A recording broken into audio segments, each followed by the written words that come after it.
আজকে আমরা জানব বাঘা যতীনের জীবন কাহিনী। সে কেমন ছিল এবং দেশের জন্য সে কি করেছিল।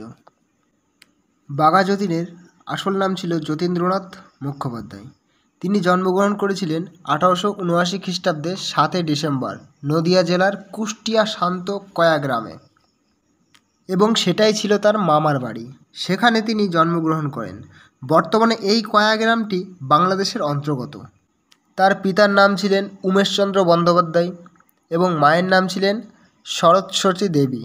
তাদের বাসস্থান ছিল যশোর জেলায় ঝিনাইদহ মহকুমার রিশখালী গ্রামে, এবং মাত্র 5 বছর বয়সে তিনি তার পিতাকে হারান। ছেলের হাত ধরে মা এলেন মামার বাড়িতে। মামার বাড়িতে যতীন্দ্রনাথ বড় হতে শুরু করেন। ছোটবেলায় যতীন্দ্রনাথ ছিলেন খুবই দুরন্ত প্রকৃতির ও খুব দুষ্টুমি করে বেড়াতেন। আমবাগান থেকে আম চুরি করা, পুকুরের মাছ ধরা, রাতের অন্ধকারে ফুল চুরি করা, এইসব দুষ্টুমি করে বেড়াতো। গ্রামবাসী তাদের জ্বালায় একেবারে অতিষ্ঠ হয়ে উঠতেন। মাঝে মধ্যে যতীন্দ্রনাথের মামার কাছে গ্রামবাসীরা নালিশ জ্বালাতেন, এবং যতীন্দ্রনাথের মামা ছিলেন জাতীয়তাবাদের একজন আদর্শ কর্মী। তিনি মনপ্রাণে চাইতেন যে ইংরেজরা একদিন এই দেশ থেকে দূরে চলে যাক। মামার বাড়িতে মামার এবং মায়ের স্নেহে যত্নে বড় হয়ে ওঠা যতীন্দ্রনাথ ছিলেন পড়াশোনায় খুবই কাঁচা। পড়াশোনার থেকে বিভিন্ন রকমের খেলাধুলা, শরীরচর্চা এবং সমস্ত দিকেই তার উৎসাহ ছিল সবথেকে বেশি। স্কুলে পড়ার সময় একদিন বাইরে একটি পাগলা ঘোড়াকে কবজা করে সাহসিকতার পরিচয় দিয়েছিলেন। এরপর তিনি এলেন কলকাতায়। তারপরে কলেজে ভর্তি হন। তারপর তিনি ঠিক করলেন যে পড়াশোনা করে তিনি তার জীবনের সময় নষ্ট করবেন না। শর্ট হ্যান্ড এবং টাইপ রাইটিং শিখলেন, যেটা তখনকার দিনে খুবই দাম ছিল। এরপর 1904 সালে সরকারি চাকরি পান, এবং চাকরিতে যোগ দেওয়ার আগে থেকেই বিপ্লবী দলের তার যোগাযোগ হয়েছে। 1905 সালে বঙ্গভঙ্গ আন্দোলনকে কেন্দ্র করে দেশাত্মবোধ তার মধ্যে জেগে ওঠে। যতীন্দ্রনাথ ছিলেন এতটাই সাহসী যে খুবই অল্প বয়সে দেশের জন্য কিছু করার চিন্তাভাবনা নিয়েছিলেন সে। যতীন্দ্রনাথের বিরুদ্ধে হাওড়া ষড়যন্ত্র মামলা দায়ী করা হয়। 1 বছর ধরে যতীন্দ্রনাথকে নির্জন কারাগারে বন্দি করে রাখা হয়, এবং তার বিরুদ্ধে অভিযোগ করা হয়েছিল সরকারি কর্মীকে হত্যা করেছিলেন সে। এই ষড়যন্ত্র মামলা থেকে তিনি শেষ পর্যন্ত মুক্তি পেয়েছিলেন ঠিকই, কিন্তু সরকারি চাকরিটা চলে গেল। তখন বাধ্য হয়ে যতীন্দ্রনাথ ঠিকাদারির কাজ করেছিলেন।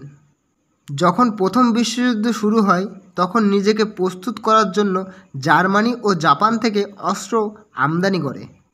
তারপর যতীন্দ্রনাথের 4 জন সহকর্মীকে নিয়ে চলে গেলেন বালেশ্বর। সেখানে সন্ন্যাসী সেজে একটি আশ্রম গড়ে তুললেন আর সেখানে অপেক্ষা করতে থাকলেন। কিন্তু যেই জাহাজে করে অস্ত্র আসার কথা ছিল, এত অপেক্ষা করার ফলেও ফল ভালো হয়নি। সেই জাহাজ শেষ পর্যন্ত ভারতবর্ষে এসে পৌঁছাতে পারেনি। দ্বিতীয়বারও চেষ্টা করেছিলেন, কিন্তু চেষ্টা বিফলে যায়। তারপরেই বিপ্লবীরা সব এক এক করে ধরা পড়ে। তারপর নদিয়া জেলায় একটি গ্রামে সন্ধ্যের অন্ধকারে গ্রাম জনশূন্য হয়ে যায়। সেখানকার গ্রামবাসীদের মনে একটা আতঙ্ক লেগেই থাকতো। বিরাট এক রয়্যাল বেঙ্গল টাইগার গ্রামে হানা দিত। বাঘটা এতটাই হিংস্র, গরিব চাষিদের গরু, বাছুর, ছাগল সব কিছু খেয়ে ফেলত। কীভাবে বাঁচবে তারা বাঘের এই অত্যাচার থেকে? আর ঠিক সেই সময় গ্রামে এসেছিলেন যতীন্দ্রনাথ মুখোপাধ্যায়। গ্রামে আসার পর তিনি গ্রামবাসীদের মুখে এই বাঘের ঘটনাটি শুনলেন। এরপর তিনি ঠিক করলেন যে বাঘের সঙ্গে লড়াই করবেন। কিন্তু কিভাবে? তাদের কাছে না ছিল কিছু অস্ত্র, না বন্দুক, কিছুই ছিল না তাদের কাছে। একটা ভোজালি নিয়ে বাঘের মুখোমুখি দাঁড়ানোর জন্য তিনি প্রস্তুত হতে লাগলেন। গ্রামবাসী জানতেন সে পারবে, কারণ তার দেহে রয়েছে অদ্ভুত শক্তি। যতীনের মামাতে ভাইয়ের একটি বন্দুক ছিল। সেই বন্দুক নিয়ে 2 জন চলে গেল জঙ্গলে, এবং সেখানে অনেকক্ষণ অপেক্ষা করার পর বাঘটির সঙ্গে সাক্ষাৎ হয়। যতীন্দ্রনাথের মামাতে ভাই বাঘটিকে গুলি করেন, কিন্তু গুলিটি লক্ষ্যভ্রষ্ট হয়। গুলিটি অন্যদিকে চলে যায়। বাঘটি শব্দ শুনে ভয়ঙ্কর হয়ে ওঠে, সেটা আমরা সবাই জানি। তারপর বাঘ যতীনের দিকে ছুটে আসে এবং বাঘের গলা চেপে ধরলেন যতীন। তিনি মাথায় ভোজালি দিয়ে বরাবর আঘাত করতে থাকেন। অবশেষে বাঘকে মেরে ফেলে। তবে যতীন্দ্রনাথ যে একেবারে আহত হয়নি তা কিন্তু না, তার দুটো হাঁটুতে কামড় দেয়। একটা বনজন্তুর শক্তির কাছে একটা মানুষের শক্তি কখনোই পেরে ওঠে না, সেটা আমরা সবাই জানি। কিন্তু যতীন্দ্রনাথ সেই বাঘটিকে অবশেষে মেরে দেখায়। তারপর গ্রামবাসী তার নাম দেয় বাঘাযতীন।